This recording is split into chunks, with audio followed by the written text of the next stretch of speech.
우리가 함께 나눌 하나님의 말씀은 누가복음 4장 14절로부터 24절까지의 말씀입니다.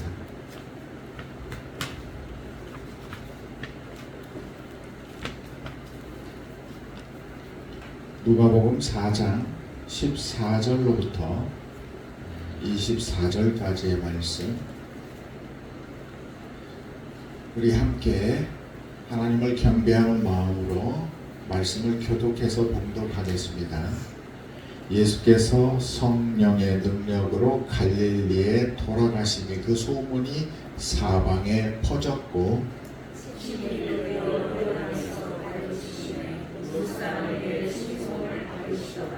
예수께서 그 자라 나신 곳 나사렛에 이르사 안식일에 늘 하시던 대로 회당에 들어가사 성경을 읽으려고 서심해 선지자 이사야의 글을 들이고는 출애굽서 이렇게 기록된 데를 찾으시니 주의 성령이 내게 임하셨으니 이는 가난한 자에게 복음을 전하게 하시려고 내게 기름을 부으시고 나를 보내사 포로된 자에게 자유를 눈먼 자에게 다시 보게 함을 전파하며 눌린 자를 자유롭게 하고 주의 은혜를 전파하여 하시리라 하였더라. 책을 덮어 그 맡은 자에게 주시고 앉으시니 회당에 있는 자들이 다 주목하여 보더라.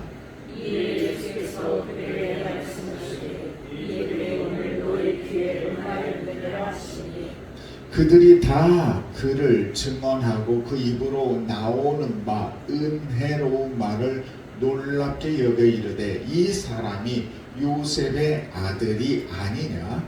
예수께서 요셉에게 이르시되 너희가 반드시 이사야 모세는 것이라 하는 속담을 인용하여 내게 말하기를 네가 들과 가버나움에서 행한 일을 네게 고향에 그리스도로 하리라. 24절 우리 같이 합독하겠습니다. 또 이르시되 내가 진실로 너희에게 이르노니 선지자가 고향에서는 환영을 받는 자가 없느니라.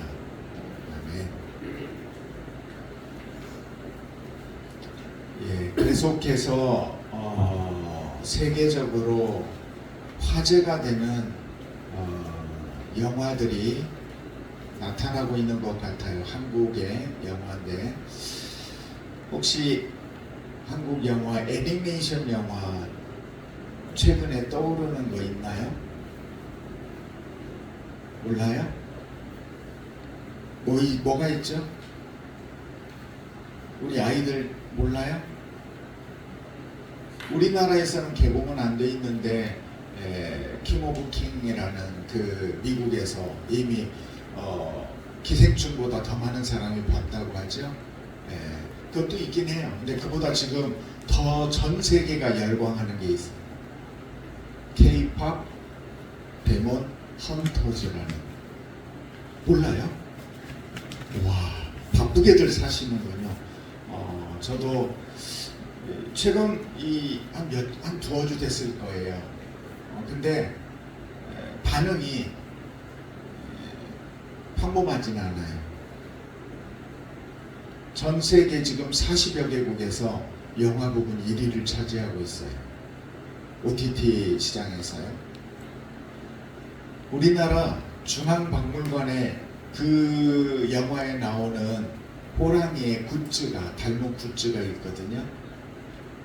그래서 원래 이 애니메이션에 나오는 호랑이가 우리 전통 민화 그 자코도라고 하세요. 그 눈이 부리부리한 호랑이하고 까치가 딱 앉아있는, 그래서 까치 작자에 호랑이호를 써서 자코도라고 전통 민화예요. 그 전통 민화를 끌어다가 거기에 그 애니메이션 안에서 짐승으로 거기에 나오는 전령으로 사용을 하거든요. 근데 이 굿즈를 사고 싶어 가지고 우리나라 중앙박물관에 다 간다는 거예요. 그치? 품절이 돼서 없대요. 이런저런 모든 모습들을 지금 바라보면서요, 제가 생각할 때에 또 한 번, 그러죠. 안 그래도 대한민국이라는 나라가 정말 폐허에서 80년, 100년 안에 이렇게 일어난 나라는 것도 대단한데요.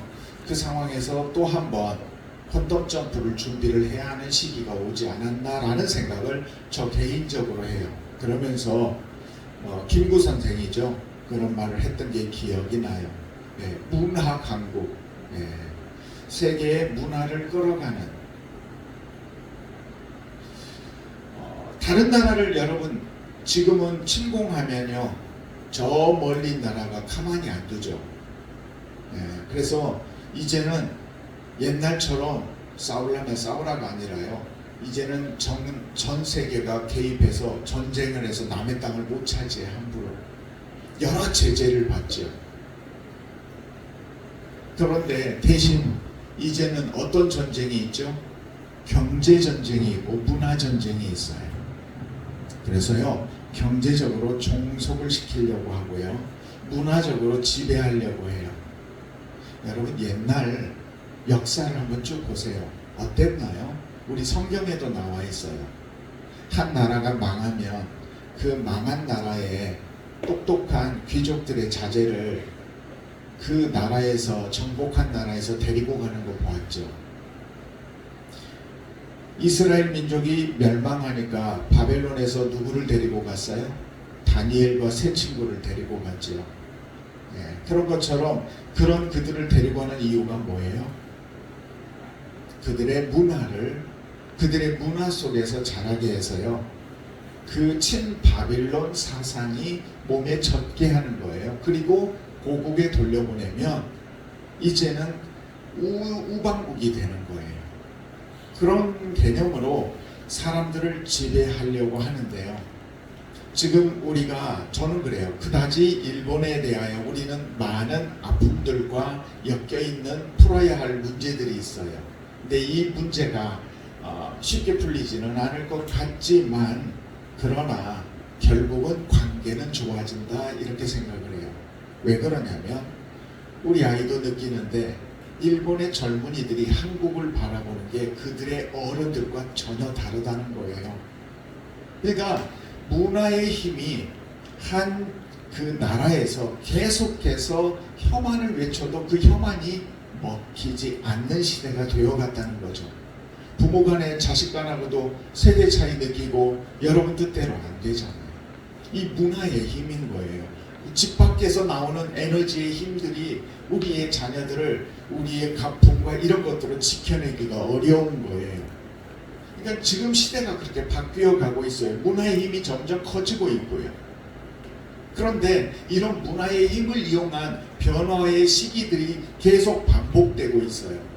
저는 많은 관심을 가지고 봐요. 그래서 인문학이 되지 않았으면 좋겠다고 하는데 인문학 공부를 하지요.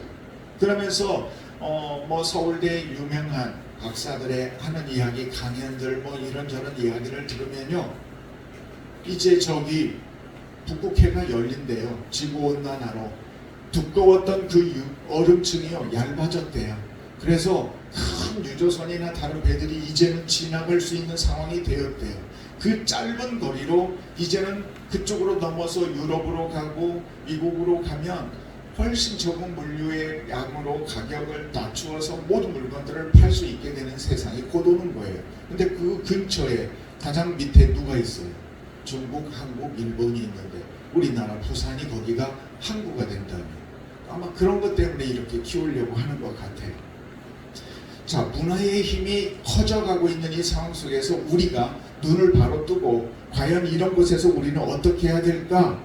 이제 이런 생각들을 해요. 세상이 너무 빠르게 변하고 있고요. 우리는 이 변화를 읽어낼 줄 알아야 돼요. 그렇지 못하면 그리스도인들 자체도 사람들의 모든 관심에서 벗어나요. 어느 목사님이요, 이야기하던 중에 고려정 이야기가 나왔더니 대뜸하는 거예요. 그거요, 우리나라에 실제 없는 이야기예요. 여러분 그거 그렇게 알고 있었어요? 아, 그래요? 그리고는 알아봤더니요, 일본 사람들이 만들어 놓은 이야기예요. 잘 생각해 보세요. 논리적으로. 고려 시대의 주된 종교 그때 사회를 지배하고 있었던 게 뭐죠? 유교죠. 조선 시대는 불교고요. 유교가 뭐예요? 부모 공경하는 거 아니에요? 예 아니에요? 고려 시대가 그런 시대인데 부모를 공경하는 시대인데 고려장이 있다? 좀 납득 안 되지 않아? 실제 역사학에 야사를 많이 뒤져봐도 그런 근거가 따로 없어요. 우리는 없는 이야기를 듣고 그것이 기정사실로 있는 것처럼 착각하고 살더라는 거죠. 저와 여러분이 세상을 살면서요 속고 살 때가 많아요. 그래서 이 거짓으로 인해서 세상을 왜곡되게 바라보는 경향이 많아요. 우리의 신앙도 똑같아요. 하나님이 세상을 창조하셨고 저와 여러분 안에서 하나님의 형상이 있다라고 믿죠. 그리고 저와 여러분에게 너희 것은 아니지만 내 것처럼 생각하면서 이 세상을 잘 관리해라라는 청지기적 사명을 주신 거예요. 그러면서 너희는 사단의 종이 아니야. 너희는 하나님의 종이 아니야. 너희는 내 자녀야라고 말씀하고 계시는 거예요. 자녀로서의 당연히 누려야 할 모든 것들을 누리며 살라고 말씀하고 계셔요. 근데 우리는 자꾸 스스로를 거지처럼 스스로를 종처럼 여기면서 구걸하면서 살려고 하고 그렇게 잘못된 삶을 살아가더라는 거예요. 하나님은 예수님을 보내서 그런 사고를 깨뜨리고 가르쳐 주신다는 거죠. 여러분 오래 살고 싶어요? 이미 우리는 오래 살고 있어요. 조선시대에 한양 가려면 가는데 얼마 걸려요? 가는데 보름, 오는데 보름. 집신 여러 개 엮어가지고 닳고 다르면 계속 바꿔 신으면서 갔죠. 근데 지금 우리는 서울 갔다 오는데 얼마나 걸려요? 하루면 다 되죠. 옛날에는 농사도 짓고 할 일도 많은데 한 달을 투자를 해야만이 갔다 올 수 있었어요. 무슨 소식 하나 전하려면. 그런데 지금은 하루면 모든 일을 하고 나머지 29일 동안 뭐 할 수 있어요? 다른 일을 여러분이 하고 싶은 걸 다 할 수 있어요. 세월이 바뀌었어요. 여러분에게 전에보다도 30배의 시간을 더 갖게 된 거예요. 그것만 있나요? 그 외에 여러 가지 다 있잖아요. 그러니까 우리가 누릴 수 있는, 다룰 수 있는 여러 그런 시간들이 늘어남으로 인해서 우리는 이미 한정된 시간을 산다 할지라도 더 많은 것들을 하며 살 수 있는 그런 자리에 있어요. 그런 삶의 자리. 경제적인 자유는 무슨 차이가 있죠? 노동을 하지 않아도 되는 차이가 있어요. 시간을 여러분이 마음대로 쓸 수 있는 권리를 갖게 되죠. 제가 인타임이라는 영화를 항상 기억하고 있는데 그 인타임이라는 영화는 손목에가 자기 삶의 시간들이 적혀 있어요. 이게 이제 몇 분만 안 나오면 그게 끝인 거예요. 그런데 그게 바로 무슨 의미가 있어요? 그걸 가지고 그 인타임 시간과 경제가 일하는 것이 하루하루 한 달을 쌓아놓는 거예요. 이게 누군가는 1억 년이라는 시간을 쌓아놓기도 하고요. 결국 시간과 경제가 떨어져 있는 것만 아니라 생명하고도 이 시간이 연결되어 있다라는 걸 우리에게 가르쳐 주는 거예요. 그러니까 내 삶의 시간들을 내가 하고 싶은 것을 할 수 있는 능력을 가진 것이 경제적인 자유라고 말할 수 있죠. 저와 여러분의 세상이 지금 계속 바뀌고 있어요. AI가 지금 변하고 있고요. 로봇이 만들어지고 휴머노이드 로봇이 만들어지고 있죠. 자, 모두 다 걱정하는 게 뭐예요? 얘네들이 똑똑해지고 얘네들이 우리가 하는 모든 일을 다 하니 우리 자리가 없어진다고 여러분 걱정하죠? 실제 그럴 수도 있어요. 자, 마이크로소프트사가 개발한 AI, 의료 AI가 의사들을 불러다가 똑같은 것을 놓고 사진을 넣고 판독을 하고 병을 측정하게 했는데 의사들보다 4배나 더 정확하게 보더래요. 그러니 의사들이 곧 사라질 것 같죠. 택배 상하차 하는 어려운 일, 허리 끊어지는 일들을 하염없이 24시간 끄떡없이 해내는 일들을 할 거라는 거죠. 자동차가 나오는데 사람이 더 이상 필요 없어요. 이들은 피곤하지도 않고 잠도 자지 않고 파업도 안 해요. 자, 우리는 이런 걸 보면 두려운 생각이 들죠. 어떻게 될까? 그런데 여기에서 우리는 하나님의 뜻을 생각해야 돼요. 과연 이런 세상 속에서 어떤 방향으로 갈까? 오히려 우리에게 또 다른 시간들의 여유를 주면서 우리는 육체적으로 먹고 사는 문제가 아니라 정신적인 어떤 위로와 만족을 추구하면서 살아가는 삶으로 바뀌게 될 거라는 거죠. 거기에 공허함과 많은 것들로 인하여 수많은 여기저기를 다 두드리면서 우상을 찾고 샤머니즘을 찾고 명상을 사람들이 찾게 된다는 거예요. 그 마음의 공허함들을 채워가야 된다는 거죠. 그래서 우리는 하나님의 뜻을 생각해야 되고 하나님이 인생의 삶을 통하여 뭘 하려고 하는지를 우리가 생각해야 된다는 거예요. 계속 노동이, 자, 쉽게 생각해 봅시다. 곧 주 4일 일하는 것이 법으로 정해지는 날이 올 수도 있을 것 같아요. 4일 일하고 3일 쉰대요. 자, 우리는 성경은 뭐라고 얘기해요? 엿새 동안은 힘써서 일하고 일곱째 날은 나를 위하여 거룩하게 너희가 지내라, 이렇게 말씀하셨죠. 그러니 우리는 세상이 어떻게 바뀌든지 말든지 엿새 동안 무조건 일해야 되고 일곱째 날 하루만 쉬어야 된다 라고 주장한다는 것이, 그것이 과연 성경적인 것이냐, 하나님의 뜻인가? 여러분 어때요?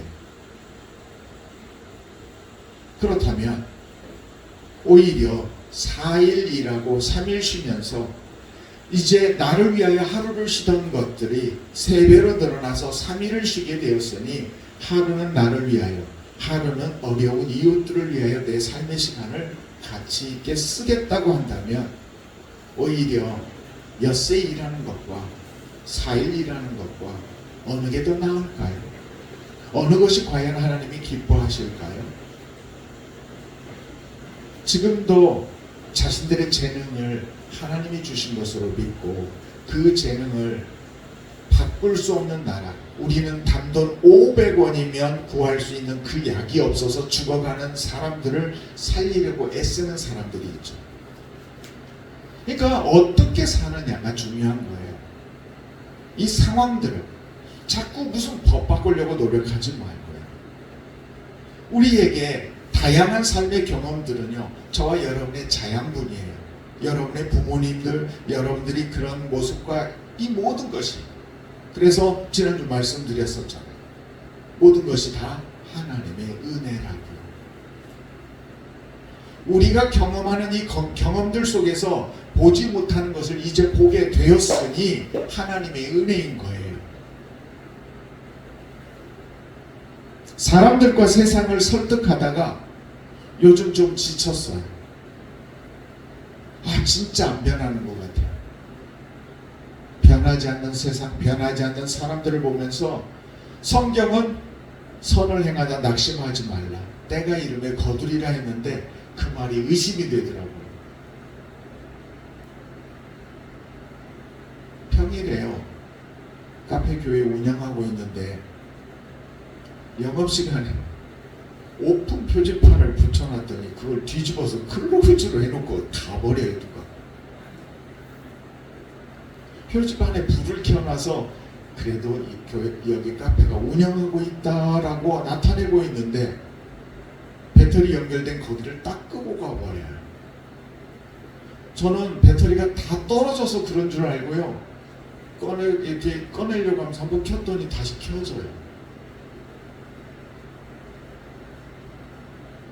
여러분, 이 상황을 어떻게 이해해요? CCTV는 있어요.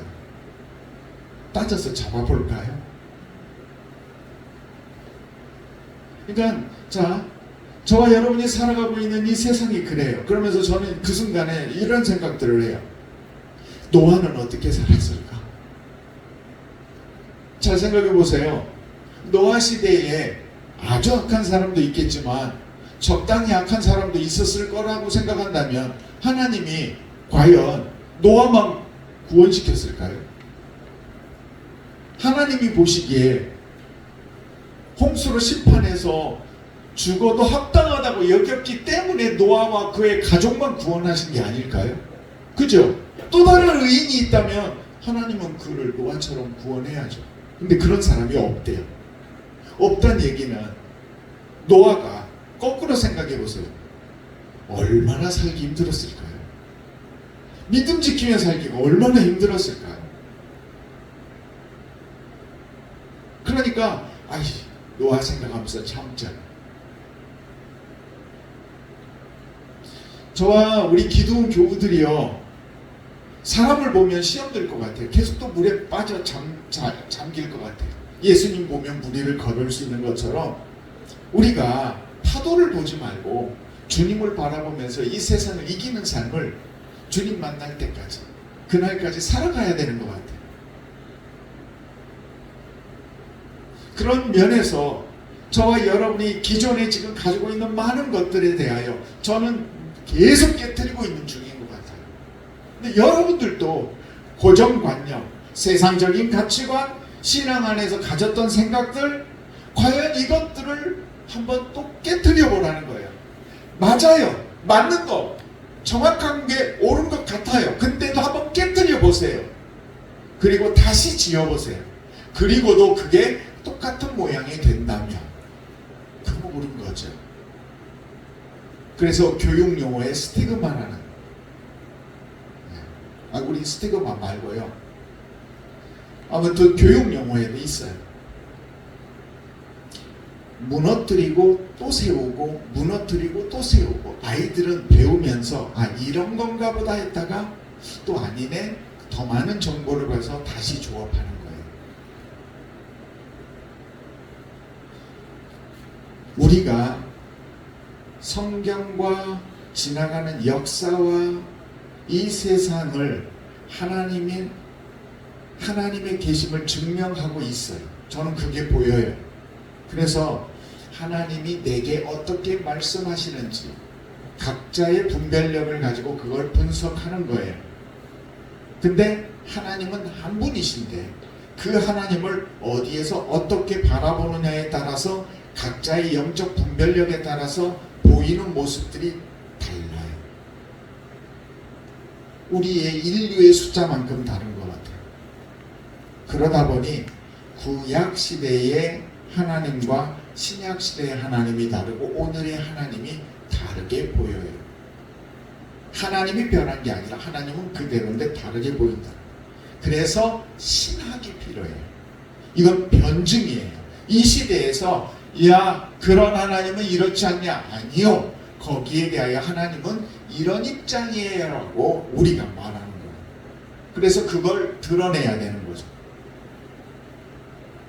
하나님을 대적했던 바울이 하나님 예수님을 만나게 된 이후에 기독교의 한 방향에 큰 문을 열어버렸죠. 이방을 향하여, 우리를 향하여 복음이 들어오는데 예수님의 뜻에 크게 쓰임 받았죠. 그가 가진 이 열정이 방향이 딱 틀리니까 엄청난 일들을 하게 된 거예요. 여러분, 게으름은 하나님이 싫어하십니다. 하나님은 게으른 자를 통하여 일하지 않으십니다. 왜 하나님은 전심으로 나를 찾는 자가 나를 만나리라 라고 예레미야 선지자를 통해서 말씀하셨는지를 우리는 기억해야 됩니다. 왜 주님께서 한 달란트 땅에 묻어놓고 잃은 것 없이 그대로 돌려주었는데도 그를 가혹하게 책망하고 꾸짖었는지를 우리는 잊지 말아야 합니다. 그건 바로 무지함과 게으름을 우리 하나님께서 싫어하시기 때문입니다. 인생을 살아왔으면 살아온 세월만큼의 품격이 나타나야 돼. 행동이 나타나야 돼. 자기 얼굴에 책임을 져야 돼. 수십 년 요리사라고 했는데, 요리사로 살았는데 그가 내온 음식의 맛이 형편없다면 우리는 그의 수십 년을 가치를 인정해 줄 수가 없죠. 예수님을 오래 믿었다고 해요. 그런데도 예수님이 진정 원하는 그리스도의 그 향기가 나지 않는다면 과연 어떤 불신자가 우리의 믿음을 인정해 줄까요? 또 우리가 그렇게 살다가 하나님 앞에 갔었을 때 분명히 저와 여러분 모두가 그 앞에 서게 될 텐데 과연 그때 잘 살았다, 착하고 충성된 종이라 칭찬할까요? 예수님께서 12제자를 부르시기 전이에요. 오늘 본문은 누가복음 4장 저 뒤에 제자들을 부르신 사건이 있는데, 그러니까 예수님은 시험을 받으신 후에 사역을 시작하고 회개를 선포했는데 그 사역을 시작하시는 그 과정 속에서 오늘 본문의 말씀이 나와요. 근데 오늘 본문을 잘 보세요. 예수님이 성령의 능력으로 갈릴리에서 복음을 전하셨대요. 그리고 당시에 사람들이 모여있는 곳이 회당이에요. 회당에 나오면 우리 가운데서 누군가가 더 말씀을, 율법을 공부한 사람이 나와서 자기가 성경의 그 은혜 받은 말씀의 본문을 읽고 그분을 풀어서 설명을 하는 거예요. 그러면 다른 사람들이 그 말을 듣고 은혜를 받는 거죠. 그게 회당에서 하는 일이에요. 예수님이 나오셔서 그렇게 다른 사람들에게 이사야의 복음을, 이사야의 말씀을 읽고 그것을 설명하는 거예요. 근데 그렇게 했더니 어떻게 되었다고요? 많은 사람들에게 칭송을 받았대요. 그런데 그 칭송을 받고 예수님에 대하여 이제는 깨달아가고 알아가고 있는데 그 예수님이 이제는 어디로 갔다는 거예요? 나사렛으로 갔다는 거예요. 고향에 간 거예요. 고향에 가서 복음을 전하시게 됐어요. 근데 여기에서는 상황이 달라졌어요. 그들의 눈에는 예수님이 복음을 전하는 자로 보여요? 누구의 아들로 보여요? 예, 그들의 고향으로 갔더니 아이고 왔어 하고 하면서 전부 다 요셉, 목수 요셉의 아들로만 보이는 거예요. 그들의 그 과거의 기억 속으로 이 프리즘을 통해서 예수님의 본 모습을 아무리 말씀을 증거해도 그게 제대로 믿어지지가 않는 거예요.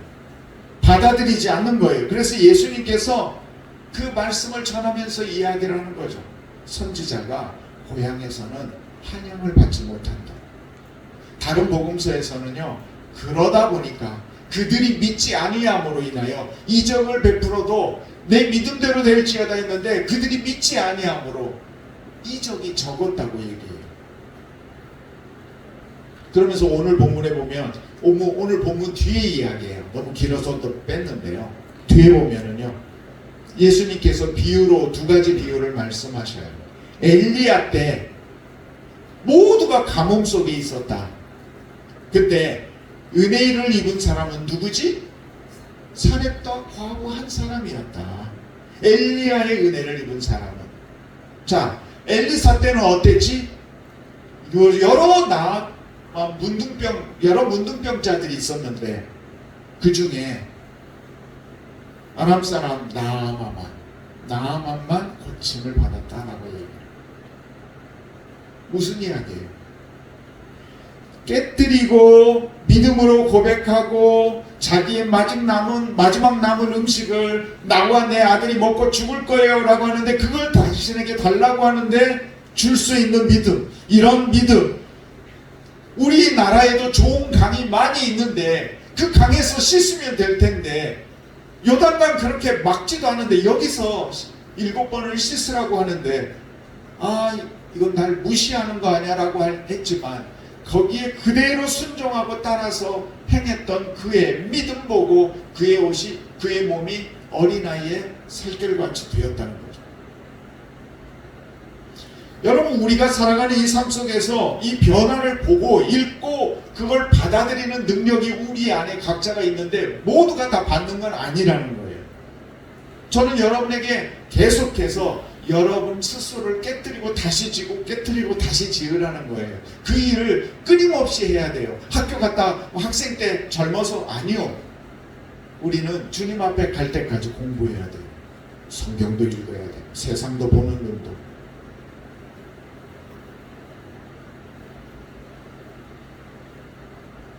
더 나은 삶이 저와 여러분을 기다리고 있어요. 제 마음속에요, 갑자기 경제적으로 많이 힘들었던 부분에 대하여 하나님이 지금 이게 풀어주시려고 하는 이 말이 안 되는, 하루에 6.89 그게 전부인데 이상해요. 이런 것들이 보여요. 모르겠어요. 이제 그렇게 될 것 같은 느낌이 드는데, 여러분들을 향하여서도 여러분들이 하나님이 원하시는 그 길을 걸어가면 거기에는 여러분들이 진짜 값진 것, 내가 모든 걸 주고 살 수 있는 것들이 있을 거예요. 안타까운 건요, 사진에 보니까요 트럭이 나오더라고요. 근데 깜짝 놀랐어요. 트럭 옆에 사람이 있는데요, 그 사람이 바퀴보다도 작아요. 와, 엄청나게 큰 트럭이더라고요. 우리가 본 트럭이 아니에요. 담는 양이 틀리죠. 우리 모든 사람들이요 다 똑같아 보여도요 각자 담는 양이 틀려요. 그리고 거기에 쓰잘데없는 것을 가득 채운 사람들이 많아요. 근데 안타까운 건 뭘 채우려면요 비워야 돼요. 여러분은 재야 돼요. 지금 내가 가지고 있는 이 가치와 늘 새로운 가치를 넣고 어느 게 더 나은지. 근데 이 변화되는 세상 속에서 너무나 많은 것들, 좋은 것들이 여러분 주변에 가득 있어요. 이 변화하는 세상 속에서 하나님이 주시는 많은 것들을 여러분들이 취하기 위해서 빨리 버려야 되더라는 거죠. 근데 이런 일에 게으리하고 여러분이 눈을 감고 귀를 닫아버리면 안 된다는 거예요. 시대의 변화를 보세요. 여기에서 여러분의 가정을, 여러분의 자녀를 어떻게 믿음으로 지킬지를 생각하셔야 돼요.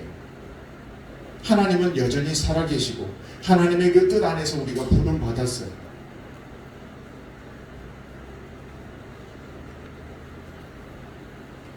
영적 게으름은 절대 주님 앞에 갔을 때 칭찬받을 수 없어요.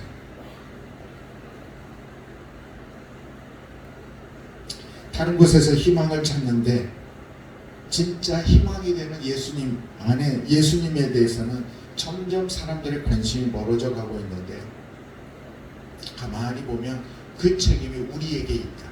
하나님께 있는 거 아니에요.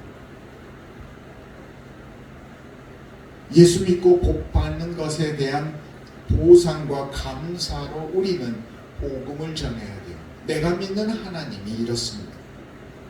침묵하는 신앙을 회개하시고 세상에 지배당하지 마시고 이 세상을 끌어가십시오.